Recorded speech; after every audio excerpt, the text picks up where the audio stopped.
Kamusta po mga kababayan? Nagbabalik po muli ang inyong katambay. Si Katambay Manong po. Sana po nasa mabuti po tayong kalagayan mga kababayan. Kahit po sobrang hirap po ang dinadanas natin sa bagong Pilipinas mga kababayan. Kamusta po ang lahat? Magandang umaga po muna, tanghali, hapon, gabi.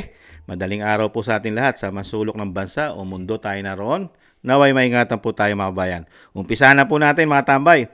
Ito po. Ito po kay komentuhan po natin mga tambay. Ito po naglabas na naman po kasi ng survey. Ang mga sinasabi pong survey daw po na how much mga tambay. How much daw po ang mga survey natin ngayon. Kasi komento ko po mga tambay, hindi mo masama magkomento no. Ang tingin ko rito sa mga survey nito ay nagiging bugok. Nagiging bugok na po yata mga tambay. Saan ka nakakita? Sa nangyayari po sa ating bansa, napakarami ng issue ng korupsyon. Napakarami ng issue ng korupsyon ng mga tumatakbo. Institusyon Institusyon na napakaraming involvement sa pera ng bayan. Pero itong mga politiko na ito, at ito po, ay mga dati pang politiko na meron din po itong issue doon po sa ginawa nila nung special batas na para sa kanila na liquidation by certification lamang. Mga tama, itong mga dati kasama po sila rito. At ngayon, sa bagong Pilipinas, ano po ang achievement ng bagong Pilipinas? Nabigyan tayo ng 2025 national budget na kinu-question po sa Korte Suprema.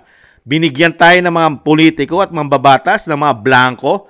Tapos bigla pong nasingitan ng 241 billion ayon kay Congressman Ungab, Atty. Vic Rodriguez at dating Pangulong Duterte. At ginawan tayo ng mga politiko na ito ng mga pera na pinaglilipat nila, kinuha nila, katulad ng PhilHealth, GSIS, SSS, PDIC, at pati ang ating reserve na ginto ay nakuha pa nila at hindi natin alam kung saan napunta at sino bumili at magkano pinagbilan mga kababayan at saan nila dinala kung totoo man ito ay binenta mga kababayan. At binigyan tayo ng mga proyekto na binabaha, tinatangay ng baha, tinatangay ng hangin. Ang klase ng flood control na how many billions ang ginastos natin. Pero pagdating sa survey, sila pa rin mga tambay. Kaya po ang komento ko rito mga tambay bago natin mga pakinggan, gago na lang po. Siguro po ang mga sinervey nito puro bulag. Ang mga sinervey po nito, bulag, bingi, walang nakikita. Walang nakikita sa bayan, mga tambay. Yun po siguro pinagsisurvey, puro bulag, mga bayan. Pakinggan po natin. 8 pambato ng administrasyon ang nanguna sa pinakahuling senatorial survey ng Social Weather Stations o SWS. Front-runner pa rin si Erwin Tulfo na 3 sunod na buwan ng top 1 sa survey. Pumangalawa naman ngayon ang pambato ng dating administrasyon at re-electionist na si Bongo. Mula naman sa panlabing isa noong Disyembre, pangatlo na ang re-electionist na si Lito Lapid. Tabla naman sina Tito Soto at independent candidate Ben Tulfo sa ika-4 hanggang ika-5 pwesto. Humahabol sa kanila sina Bong Revilla, Pia Cayetano, Ping Lacson, Ronald De La Rosa, Manny Pacquiao, Abby Binay at Willie Revillame. Ginawa ang survey noong February 15 to 19. Ilang araw lang yan matapos ang simula ng kampanya. Mga kapatid, ibang klase, no? Huwag maging huli. Ibang klase ang survey ng SWS, mga tambay. Ibang klaseng survey ito. Ibang klase ang survey nila. Unbelievable. Kaya nga, baka sinervey nito mga tambay, mga bulag, bingi, pipe. Sorry po mga tambay, hindi ko naman po nilalait ang bulag mga tambay. Hindi ko nilalait ang mga kababayan natin bingi at pipe. Nilagyan ko lang po ng logic mga tambay. Baka ako yun lang ang kanilang sinervey. Patawad po, hindi ko po sinisiraan at hinahamak ang mga kababayan natin bulag, pipe at bingi. Mga tambay, hinalimbawa ko lang po yun sa politika. Kasi po, tanga na lang po kasi ang magbibigay ng rating sa mga politiko na matagal na dyan. Napakatatagal na po yan. Yung sinasabi po nila na nangunguna po, mga tambay, tumanda na po sila riyan. At yung karamihan po dyan, may issue pa. Yung dalawa po, di ba? May issue pa sa yung dalawa nangunguna, lalo po si Sylvester, si Iris Sylvester Tulfo. American citizen po daw yan. At yan po ay nagpalit po ng pagkakilala niyan. Di ba? Ang ginamit pong pangalan niyan sa ibang bansa, sa Amerika, ay Sylvester. Pero nangunguna po sa Pilipinas, mga tambay, sa survey daw po ayon sa SWS. Ganon din po ang Bongo. Para lang po mapaganda at mapaniwala nila ang taong bayan sa survey. Siyempre, kailangan po nilang maglagay, katulad po ni Bongo, mga tambay, Senator Bongo. Inilagay po nila dyan para po paniwalaan ng survey nila kuno. Hindi naman po tangat bobo ang mga Pilipino, mga kababayan. Nakikita nyo naman po, ang nangyayari po ngayon, puro hakot. Pero kung matatalino po ang mga botante, katulad ni Kamanong, hindi ko po iboboto itong mga ito. Wala po kasi mga achievement ito. Nagsitanda na po ito. Ano po ba nangyari sa bayan natin sa mga taong ito? Sige nga, katulad po kay Erwin Tulfo, nung maging congressman po ito, ano nangyari po sa kongreso? Nakakita po ba tayo ng mga investigasyon, ng mga korupsyon? Kaya tatapang po nila nung sila'y broadcaster kasama ang kanyang kapatid na si Senador Rapi Tulfo. Nakita niyo po ba nag-imbestiga pa sila ng mga korupsyon? Di ba wala? Mula nung maging mga politiko. At ano po asahan natin dito kay Lito Lapid? Matamba, ilang termino na. Artista. Yun na sinasabi ko, artista. Iba naman. Meron naman pong artista na iba. Subukan natin ibang artista. Huwag naman matatandang na. Nako, patawarin.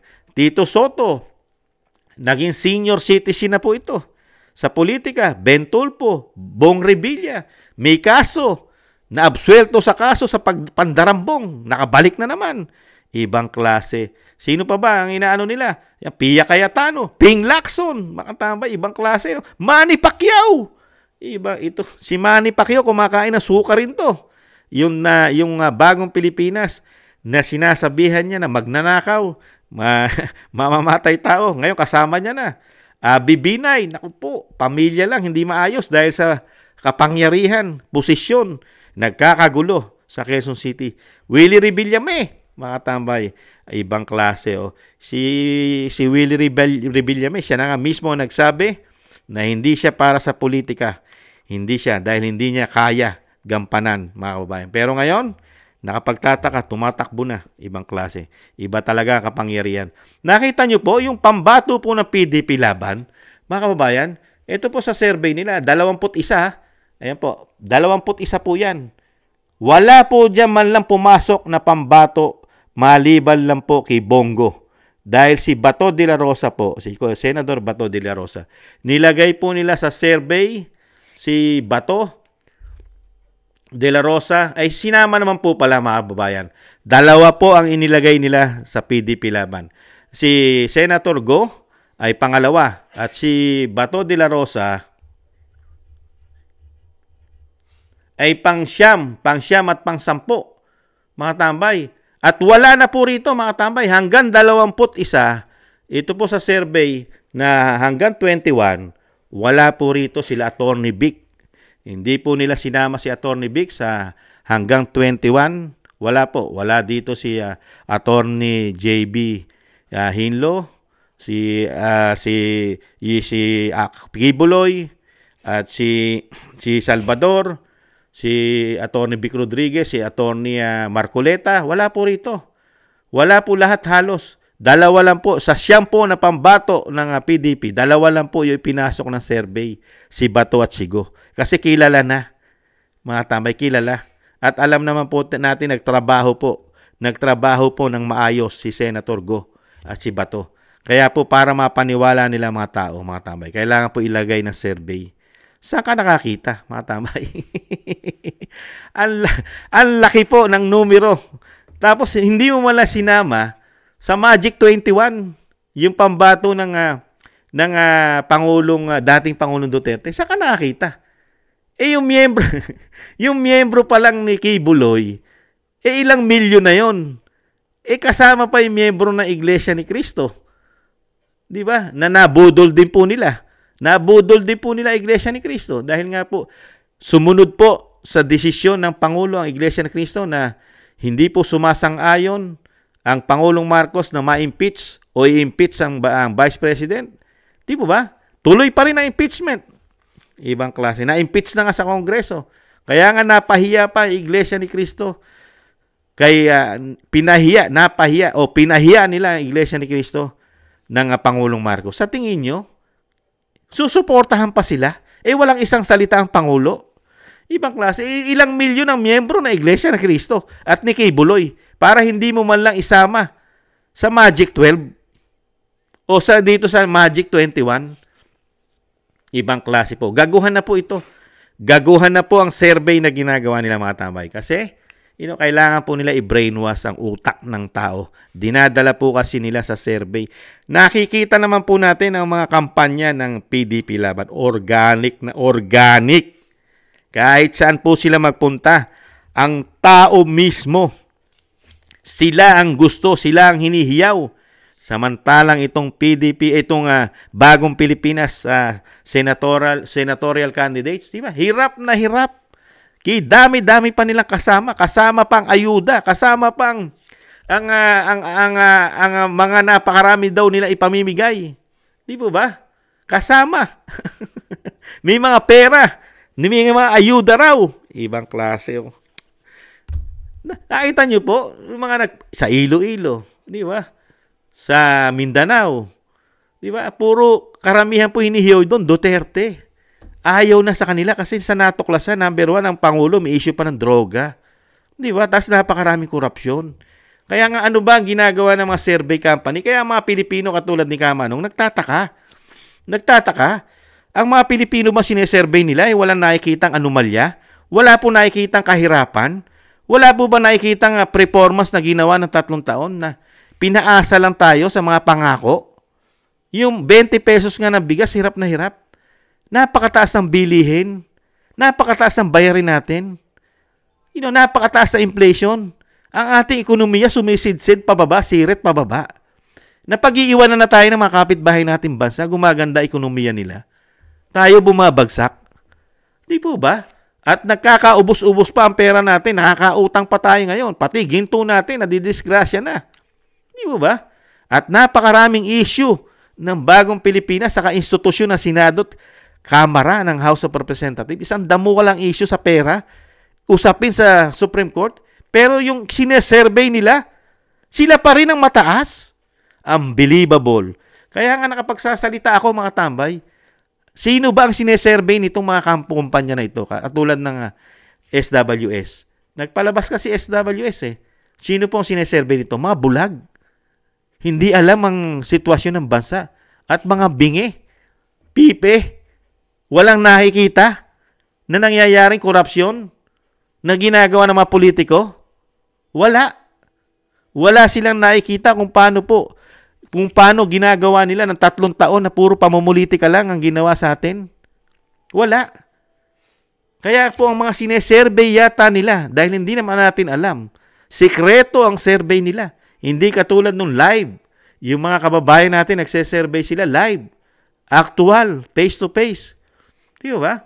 Tinatalo nga kahit nga sa online survey. Talo sila sa online survey. Wala olats. Kaya po hindi naniniwala, katulad ni Kamanong, hindi ako maniniwala sa survey na yan. Dahil Pilipino na nagsasaysay, organic ngayon ang kampanyahan, lalo sa puwersa ng dating Pangulong Duterte. Walang dalang ayuda, mga tambay. Walang pinamimigay halos dahil wala silang pondo. Pero ang tao mismo ang nagmamahal po sa kanila. Hindi katulad nito, pinupuntahan lang po ang kanilang rally dahil sa ayuda na pakinabang. May mga pangako, hakot, may bayad yata. Kaya dito po wag po tayong maniniwala rito sa survey company ito, mga taba. Ibang klase. Sila pa rin, unbelievable. Yung survey mo, nangunguna raw Erwin Tulfo, si Sylvester, Bongo, Lito Lapid, Tito Soto, Ben Tulfo, Bong Revilla. Ito po yung 6. Tapos yung pang-12 nila, yung pang-7 hanggang ayan po. Sino po sinunod nila? Si Pia Cayetano, Ping Lacson, naku po. Sa kanila siningit si Bato de la Rosa, Manny Pacquiao, Abby Binay. Willie Revillame, yung pang-12 raw. Tapos yung pang-13, nakita niyo po, Villar, si Camille Villar, ang 13. Pang-14 po si Marcos Aimee. Pang-15 si Kiko. Pangilinan. At si Abalos po. Oh, yan po. Pang-16, pang-17 si Bam Aquino. Ang bira. Tolentino. Salvador Philip. Nakapasok pala si Salvador Philip, pang-19. Hunasan Gringo. At si Busita. Busita Coronel. Mambihira, oh. Wala man lang dito sila si Marcoleta, si Attorney Vic, ibang klase. Kibuloy, na meron na siyang followers na hindi daw bababa sa 5 million to pataas. 5 million pataas. Biri mo yun. Imposible. Samantala yung survey na kinuha nila hindi pa naka 5,000. Kaya po, nakita po natin dito, komento ko, ang mga sinervey po ng mga survey company, yata, katulad ng SWS, mga bingi, bulag, pipe, tapos yung mga bata na hindi bumoboto, yung sinervey po yata nila. At karamihan po yata rin na sinervey, mga adik, mga bangag, di kaya, at mga kakampi nila. Sila yata nag-survey, mga tambay. Yung mga kaalyado, o baka kasama po dyan yung grupo ng CPP, NP, NDF, mga sinervey nila. Mga makabayang black. Di kaya, makabayan? Huwag na po tayo magpabudol. Nabudol na nga tayo. Sabi ni Vice President, nabudol na siya ng Bagong Pilipinas. Pati ba naman survey company, ibubudulin pa tayo? Sobra naman. Huwag naman. Kapalmuks na lang po yata ngayon. Puro kapalmuks. Binudol na ng Bagong Pilipinas ang mga Pilipino ayon sa Vice President. Pati siya nabudol.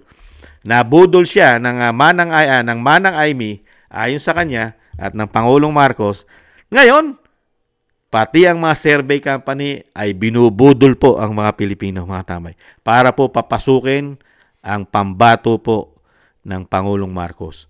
Huwag lang po magkakadayaan sa nakikita po nating mainit, sobrang init na pagtanggap sa mga Duterte, sa pambato po ng mga Duterte, PDP laban. Sobrang init po, organic na organic. Walang binabayaran, walang pinapangakuan, walang ayudan dala-dala. Pero ang suporta ng tao, napakainit sa kanila. Hindi katulad sa kabila. Nahandyan ang DSWD, marami raw pangako, may kung ano-ano pang binibigay daw po. Pagka ikaw ay pumunta sa rally nila, tapos mababalitaan pa natin, pati pulis. Ginagamit na nila pulis, pinagsusuot po ng kanilang kulay. Pumutok po sa balita yan. Hindi po fake news yan. Di ba? Kaya po mga kababayan, gagawin naman po natin yan. Habang sila ay nagsesurvey ng ganyan, hindi naman natin sila paniniwalaan, mga tambay. Tanga na lang po ang maniniwala dyan. Ang maniniwala lang po dyan, yung hindi nakakakita, walang pandinig, at hindi nakapagsasalita, mga kababayan. Pero mga katulad nating matitino, hindi tayo adik, hindi tayo bangag, at hindi tayo korap na politiko, mga kababayan, kitang-kita natin ang ginagawa ng mga politiko na ito. Lalo-lalo po mga congressman, mga senador na nagsitanda na riyan, na wala man lang tayo nahitarian.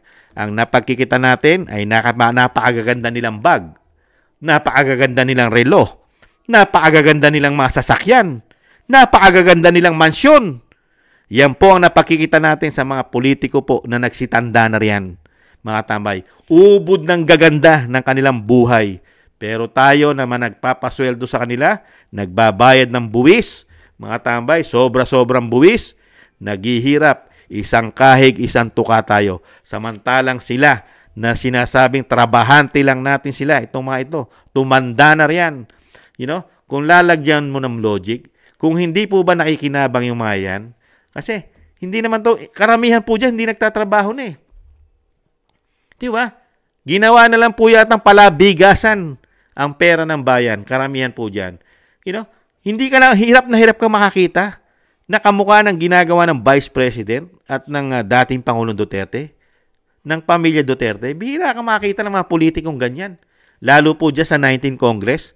Bihirang-bihira tayo nakakita na katulad ng Vice President at dating Pangulong Duterte magpalakad at maglingkod sa bayan.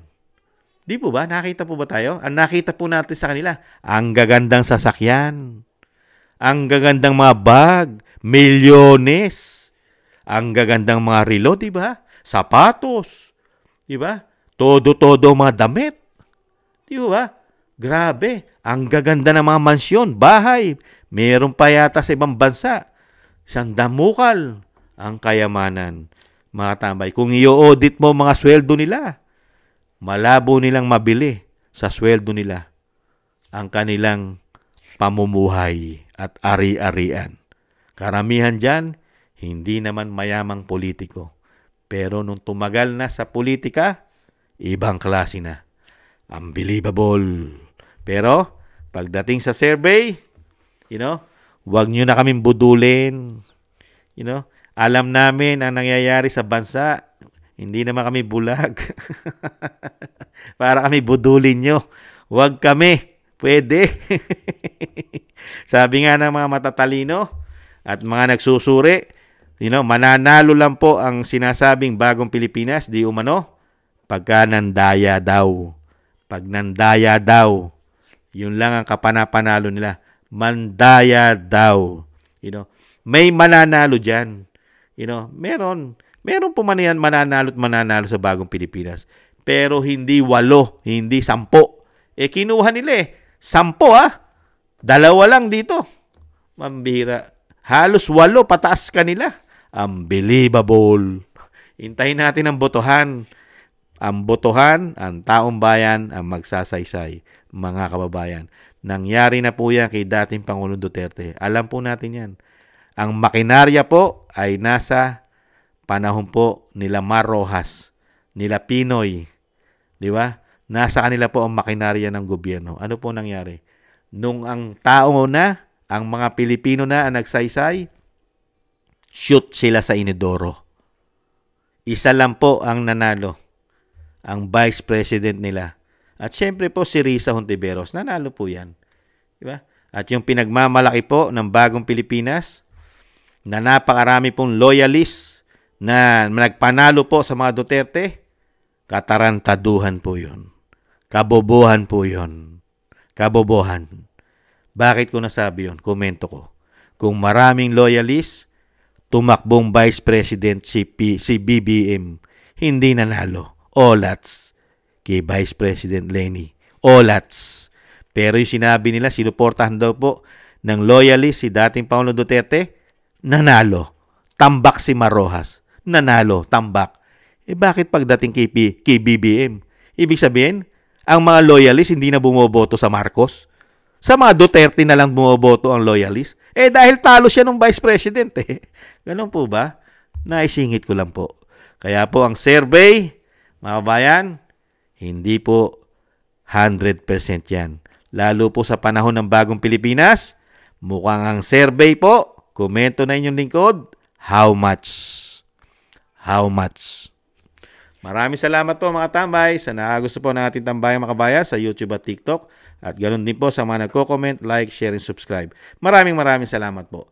Huwag po tayong maniwala sa ini-endorso sa atin. Huwag na po tayong magpabudol. Ang survey po ay mahirap paniwalaan sa bagong Pilipinas. Komento ko po, napakahirap pong paniwalaan ng survey sa bagong Pilipinas. Ang pinaniwalaan lang survey ni Kamanong nung panahon po na nakaupo si dating Pangulong Duterte. Maniniwala ka sa survey company nung panahon na yon. Kasi nakita mo, napakaraming ginawa at nagawa. Ngayon, ano ang nakita natin bago tayo magtapos? Puro korupsyon. Korupsyon. Kahirapan. Droga. Krimen. Ingatan nawa po mga tambay. Bye-bye. Paalam.